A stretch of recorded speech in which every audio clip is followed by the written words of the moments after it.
पीड़ा तो काफी जायज है जी और उनकी पीड़ा से अगर आप सच कहेंगे बहन जी तो मैं भी बहुत आहत हूँ। जी जरूर रघुवर जी के सरकार ने उनके लिए 1000 मानदेय का प्रावधान किया था जी और रघुवर जी का सोच था कि मैं इसे धीरे धीरे और उनको बढ़ाऊंगा। जी लेकिन वर्तमान सरकार देखिए ये बहुत ऊपर देखकर चलने वाली सरकार है। गांव देहात में कहावत है कि बाबू नीचे देख के चलो नहीं तो ठोकर लगेगा गिर जाएगा।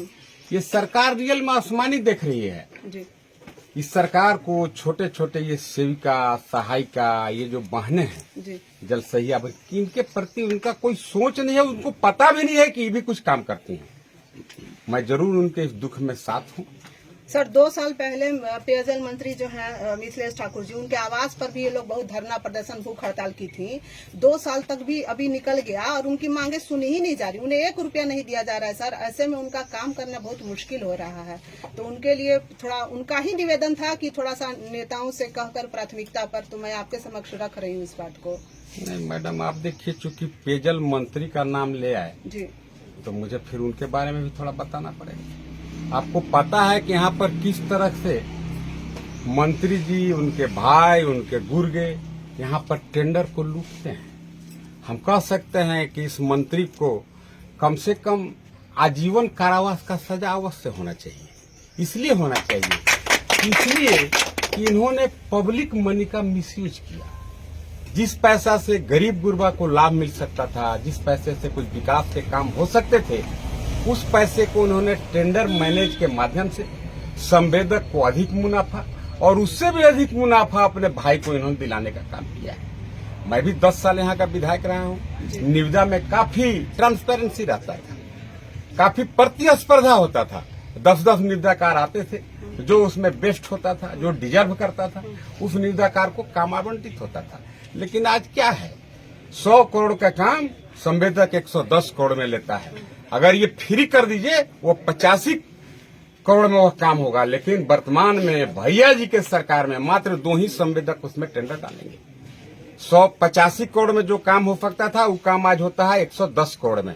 मतलब ये 25 करोड़ रुपया किसका है? ये आम जनों का पैसा है, गरीब गुरबा का पैसा है। एक तरफ सरकार पैसा नहीं होने का रोना रोती है और गढ़वा के भैया जी ये जब डेवलपमेंट का वर्ड निकालते हैं इनके मुंह से तो हमको बहुत हंसी आता है। इन्होंने गढ़वा का विकास नहीं बल्कि विनाश करने का काम किया। इसलिए इनके बारे में आप मत बोलिए। इनका गरीब के प्रति कोई सोच नहीं है, काफी नेगेटिव नकारात्मक सोच है। ये बड़े बड़े लोगों के बीच में घिरे हुए हैं। अभी इनके आवास पर चले जाइए, सौदा हो रहा होगा कि भाई ये टेंडर तुमको दे देंगे, ये टेंडर तुमको दे देंगे। अभी तो आम सड़क पर चर्चा है मैडम। आप हमको छोड़िए, आप पान दुकान पर पता लगाइए कि भाई 8% रुपया उनके भाई के पास जमा करिए और काम लीजिए। गरीब गुरबा से उनका कोई लेना देना नहीं है। लेकिन सर आप ऐसे मुद्दे उठाते हैं और जब हमें सवाल हम नहीं हैं। बेरोजगारी भत्ता एक्चुअली बेरोजगार को देने के लिए भैया जी भी एड़ी उचका के यही भाषण दे रहे थे। जी हेमंत जी भी आए थे तो चौवा पर खड़ा होकर भाषण दे रहे थे कि जितना बीए पास है सबके 5-5 हजार महीना। एमए एगो लड़का कहा कि हुजूर हम एमए है, हमारे चचेरा भैया बीए है, उसको भी 5 हमरो 5 कहा कि तो तोरा 7 है। अरे पहले उल्लू का बेरोजगारी दूर करिए मैडम। हम लोग तो जन सेवक हैं, जनता के बीच रहने वाले हैं। आपने कई अवसर पर हमको देखा होगा कि यह सत्येंद्र तिवारी सच बोलने में कभी।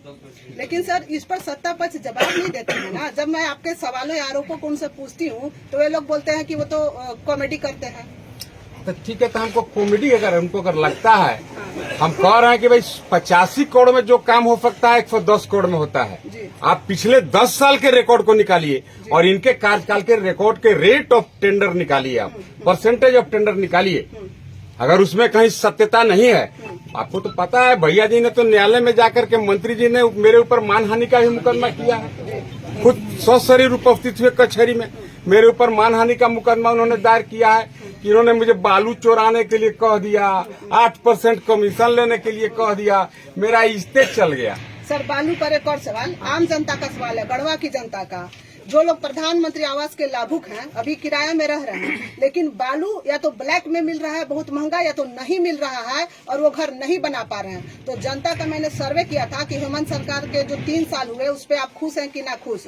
तो जनता का कहना है कि सबसे पहले मैडम नेताओं से पूछिए कि सरकारी काम में इतना बालू मिल जाता है, आम जनता को बालू क्यों नहीं मिल रहा है और इतना महंगा क्यों मिल रहा है, और हम लोग कब तक किराए के घर में रहेंगे, क्या करिएगा? इसके लिए देखिए, अगर गढ़वा विधानसभा के परिप्रेक्ष्य में हम कहें या गढ़वा जिला के परिप्रेक्ष्य में कहें, पलामू जिला को भी आप जोड़ सकते हैं, लातेहार को भी जोड़ सकते हैं। सुनते हैं कि ऊपर से इनको फ्रेंचाइजी मिल गया है कि गढ़वा, पलामू और लातेहार में आप अधिक से अधिक लूटिए और इसका मोटा कमीशन आला कमान को जाकर रांची पहुंचाइए। जीमा भैया जी का ये कॉन्ट्रैक्ट है। जी। आज बालू के लिए मैं कह रहा हूं कि जब लाखों ट्रक बालू दिन रात यहाँ से जाता था, मैडम आप भी कभी एक आध बार पहुंच गए होंगे चिपाते चिपाते, इतने ट्रक चलता था कि कोई भेंट नहीं हुआ जान से बालू वाला गाड़ी से। हुआ है रात में हुआ था कि नहीं, कभी हुआ होगा मैडम। तो जब लाखों ट्रक बालू भैया जी यहाँ से उत्तर प्रदेश दिल्ली जब बेच रहे थे, तो इस प्रशासन के मुंह में क्या जाब लगा था, आंख में क्या पट्टी था? उन दिनों प्रशासन कहाँ गया था, कहाँ सोया हुआ था? और आज भी सैकड़ों हजारों ट्रक प्रत्येक दिन भैया जी के जो कृपा पात्र लोग हैं, वो लोग ब्लैक करते हैं, कालाबाजारी बालू का करते हैं। जो बालू 500 रुपया एक में एक ट्रैक्टर मिलता था, आज वो बालू 3000 रुपया में मिलता है। एक प्रधानमंत्री आवास बनाने के लिए 30 ट्रिप बालू चाहिए, उतने रुपये ही मिलता है जितना में बालू भी नहीं होगा, और सब रुपया काला धन चल जाएगा भैया जी के डेरवा धन। कल्याणपुर आप तो गई किए होंगे मैडम, वहीं सब पैसा चल जाता है। भैया जी को तो आगे बढ़ के कहना चाहिए कि भाई आखिर प्रधानमंत्री आवास कैसे बनेगा। आज उनके घर के सामने समाहरणालय बन रहा है, वो तो निर्बाध बालू मिलता है, काहे मिलता है? अब हम कह देंगे कि उसमें भैया जी के पार्टनर ही है, तो बोलेंगे कि प्रूफ लाइए जो हमारा क्या पार्टनर है। अरे हर चीज के प्रूफे नहीं होता है। आम जनों को पता है कि जिस ठेकेदार का बिड कैपेसिटी 20 करोड़ का है, वो ठेकेदार आज 220 करोड़ का काम लेके कर रहा है।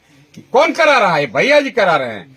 पैसा का लूट मचा है, गरीब आज तरस रहा है, गरीब का सुनने वाला नहीं है। मेरा तो एक साथी कहा कि भैया जी से मिलने भी गरीब जाता है तो बहरी एगो सिपाही देखता है कि इसका बुफट कैसो के है, पूछियो लेता है कि 350 के तो अलाउड नहीं है। 4000 से कम के बुफट पहन के जाएगा तो भैया जी ऐसे नहीं मिल पाएगा। एक आध बार जाके आजमाइए आप भी। ये हाल है। और खास करके देखिए आज जिस निमित्त हम लोग यहाँ पर बैठे हैं,